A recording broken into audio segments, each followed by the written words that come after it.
Yüce Allah kullarıyla sürekli irtibat halinde olmayı istiyor. Bu nedenle kullarını birçok açıdan ibadete teşvik ediyor. Namaz gibi, oruç gibi, hac gibi, zekat gibi infak ve sadakayla da kullarıyla bu manada rabıta halinde, bağlantı halinde olmayı murad ediyor. Bu nedenle Allah-u Teala Kur'an-ı Kerim'de şiddetle Müslümanları Allah yolunda infak etmeye, sadaka vermeye teşvik ediyor. Bu mali bir ibadettir. Sadakanın var olmasının sebebi, emredilmesinin sebebi toplum arasındaki kaynaşmayı, sosyal diyalogları sağlamlaştırmak, toplumu bütünleştirmek, toplum arasındaki dayanışmayı ön plana çıkarmaktır. Şimdi malumunuz zamanımızda da her zamanda olduğu gibi fakirler, yetimler, yoksullar, muhtaç insanlar sürekli vardırlar. Allahu Teala da bu muhtaç kullarının ihtiyaçlarını gidermek için varlık sahibi, mal sahibi olan Müslümanlara da infak etmeyi, Allah yolunu tasadduk etmeyi emretmiştir. Tasadduksuzluk ve infaksızlık aslında bir musibet olduğunu Kur'an-ı Kerim'de Rabbimiz beyan ediyor.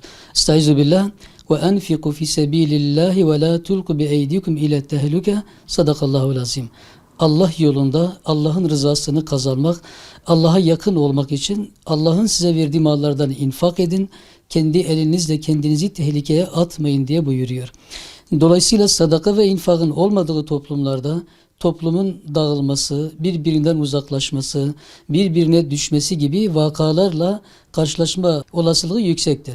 Bu nedenle özellikle çağımızda Müslümanların bu duyarlılığı, bu hassasiyeti pratikle göstererek, Rabbimizin bu emrini yerine getirerek tasadduka, infaka ağırlık vermeleri, infakla Allah'a yakınlaşmaları, infakla bilerek ya da bilmeyerek işlediğimiz günahlara kefaret olması niyetiyle ya da bela ve musibetlerin defi için gibi hayır ve berekete vesile olması için infak ve sadakanın ön planda olması gerekiyor.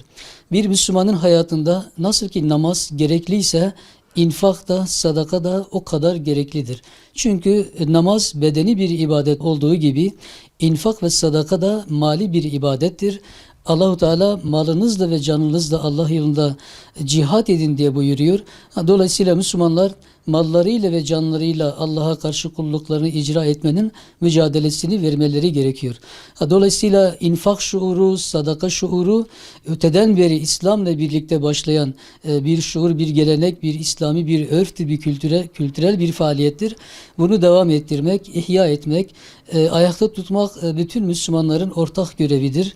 Hasreten çevremizdeki insanların, maddi durum sıkıntısını çeken insanların, yoksul, miskin insanların, fakir insanların hal hatırlarını sormak, onların dertlerine derman olmak, yardımlarında bulunmak da hem insani hem de İslami bir görev olduğundan dolayı Rabbimiz Müslümanları sürekli infak halinde, sadaka verme halinde olmalarını emrediyor, teşvik ediyor, hayrının büyük olduğunu bizlere beyan ediyor.